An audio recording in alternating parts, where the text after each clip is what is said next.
কথা বলেন, এগুলো না। আল্লাহ কি বললেন দেখেন, আজকের পরিস্থিতি আল্লাহর এই আয়াত নাজিলের মানে দিক নির্দেশনা হুবহু মিলে যাচ্ছে। সুবহানাল্লাহ।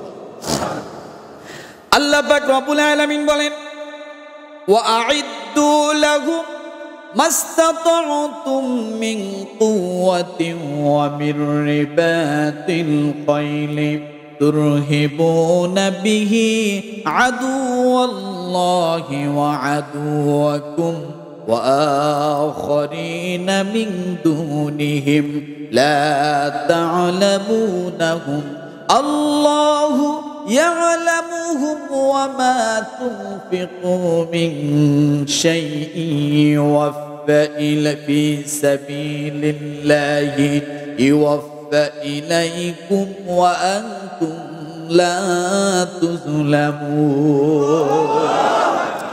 রব্বুল আলামিন সূরা আনফালের 7 নম্বর আয়াতে আজকের দিক নির্দেশনাগুলো বিষয়গুলো আল্লাহ জানিয়ে দিলেন। ওয়া আ'ইদ্দু লাহু, আল্লাহ বলেছেন তোমরা বিজয় লাভ করেছো, তোমরা এবার প্রস্তুতি গ্রহণ করো শত্রুদের মোকাবেলা।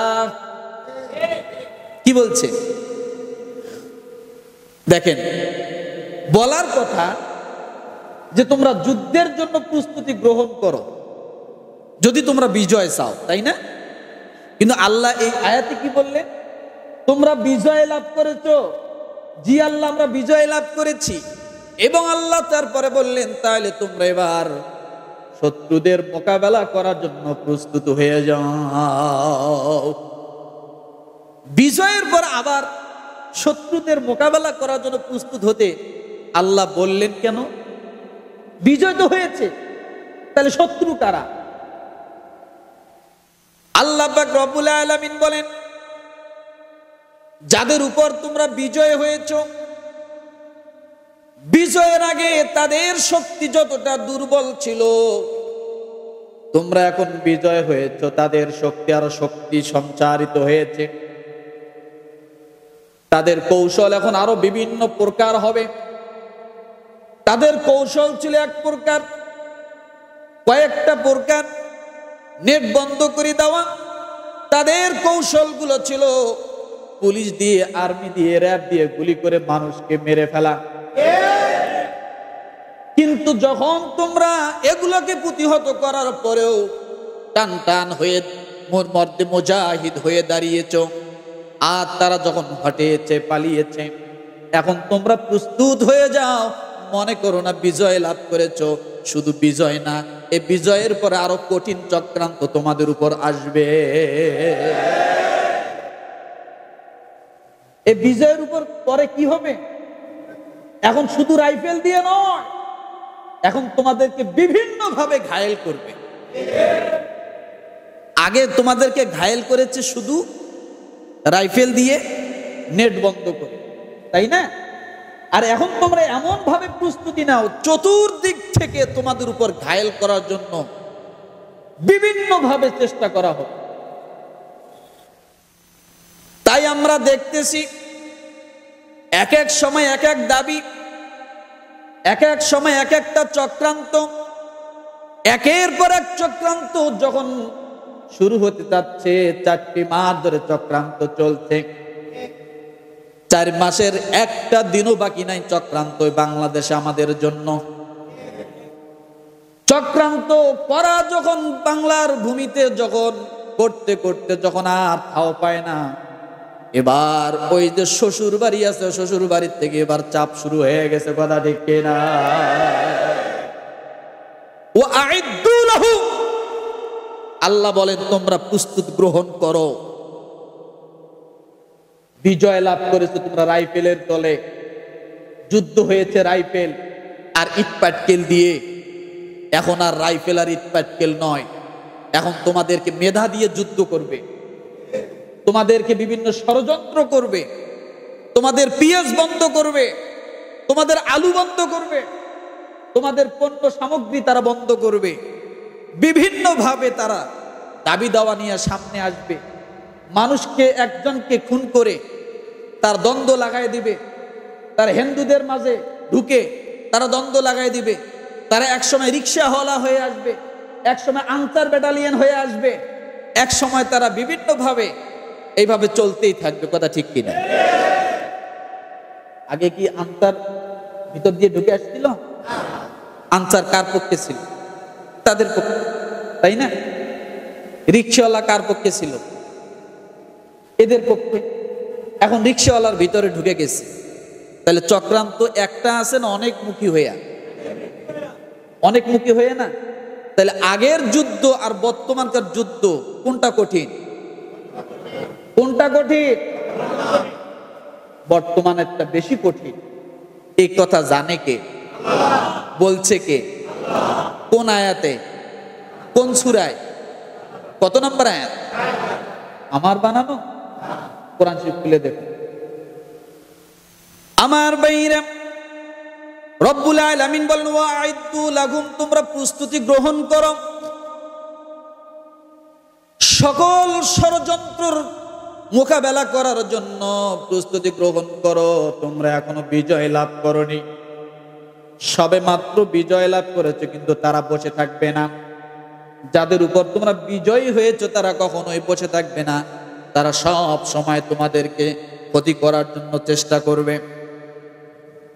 এখন আপনি যদি বলেন আল্লাহ কি দিয়ে, কোন জিনিস দিয়ে এই ষড়যন্ত্রের মোকাবেলা করব, রব্বুল আলামিন ডাক দিয়ে বলেন মাস্তাতুম মিন কুওয়া, যে কোনো ধরনের শক্তি তোমরা সঞ্চয় করো। এই মোকাবেলা করার জন্য যত প্রকার শক্তি তোমাদের প্রয়োজন সব শক্তি তোমরা সঞ্চয় করো। কি করো? সমস্ত শক্তি তোমরা সঞ্চয় করো। কেউ যদি বিভিন্নভাবে চক্রান্ত করে ষড়যন্ত্র করে আমাদের সহজ সরল খবরগুলো যদি উল্টা করে বিদেশিদেরকে দেখায়, এটা দুনিয়ায় ইসলাম টিকে থাকা না থাকার একটা পরীক্ষা হয়েছে, শক্তি প্রয়োগ হয়েছে। বদরের যুদ্ধে যদি বিজয় লাভ করা না যেত তাহলে কাফেররা আরো শক্তিশালী হতো। কিন্তু আল্লাহ সুবহানাহু ওয়া তাআলা এই বিল্ডিং ফাউন্ডেশনকে, ইসলামের মূল ফাউন্ডেশনকে বদরের যুদ্ধের মাধ্যমে ফাউন্ডেশনকে মজবুত করে দিয়ে, ভিত্তিকে মজবুত করে দিয়ে আল্লাহ সুবহানাহু ওয়া তাআলা দুনিয়ার মধ্যে এই ইসলামকে ওখান থেকে প্রসারিত করলেন। তাহলে বোঝা গেল বিজয় লাভ করেছে মুসলমান কারা? জোরে কথা বলেন। মুসলমান।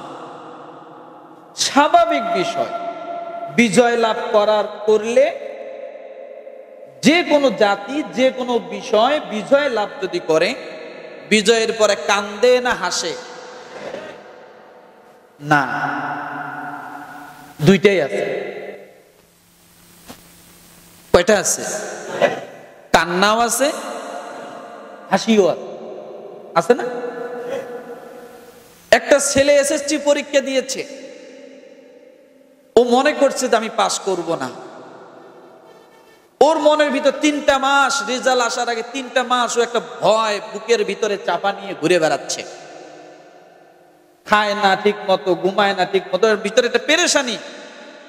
যদি আমি ভালো একটা রেজাল্ট করতে না পারি তাহলে আমার এই বাড়িতে আর জায়গা হবে না, আমাকে বাড়ির থেকে তাড়া করবে, হয়তো আমাকে খেতে খামারে কাজকর্ম করে খাইতে হবে, আব্বা বলছে আর লেখাপড়া করাবো। কিন্তু রেজাল্টের দিন ভয়ে ভয়ে ভয়ে ভয়ে আগে থেকে কাপড় চোপড় গুছায় রাখছে, বন্ধুর বাড়িতে রাখছে, যদি ফেল করি তাহলে দৌড়ে আর বাড়িতে ঢুকবো না, এদিক দিয়ে পলাবো। ভয়ে ভয়ে দূরের থেকে এক বন্ধুকে দিয়ে জিজ্ঞাসা করছে যে দেখো তো আমার রেজাল্টটা। ও বলছে তোরটা তুই যা দেখ। ও কয় না আমি যাব। সত্যি করি কয় রেজাল্টটা কি একটু বল। তো তারপরও স্কুলে আশপাশ ঘোরাঘুরি করে, হঠাৎ করে দেখে যে ছেলেটা গোল্ডেন এ প্লাস পাইছে। তখন এই ছেলে কি হাসবে না কাঁদবে? খুশিতে কান্না করবে। কথা ঠিক না? যেটা না পাওয়া সম্ভাবনা সেটাই সম্ভাবনা হয়েছে পাওয়া, তখন এত পরিমাণ খুশি হয় মানুষ, কিন্তু খুশিতে হাসে, আর হাসতে হাসতে মানুষ কাঁদে, চোখ দিয়ে পানি বেরায় না বেশি হাসতে। তো বিজয় যখন লাভ করলো মদিনাবাসী, তখন উল্লাস করা শুরু করলো সাহাবায়ে কেরাম। আল্লাহ সুবহানাহু ওয়া তাআলা তাদের উল্লাস দেখে, বিজয়ের উল্লাস দেখে এই আয়াতটি নাজিল করে দিলেন। আয়াতটি নাজিল করে দিয়ে আল্লাহ বললেন যে তোমরা মিষ্টি খাও, খেজুর গাছ খাও, খুশিতে তোমরা বাড়িঘর যা আছে সব ভাঙচুর করো, মদিনার সংসদ ভবন ভাঙচুর করো, আগুন দিয়ে জ্বালায় পোড়ায় ছারখার করো, কালপাট ব্রিজ ভাঙ্গে রাস্তা থেকে ব্রিজ আলাদা করে দাও, খুশিতে এগুলা।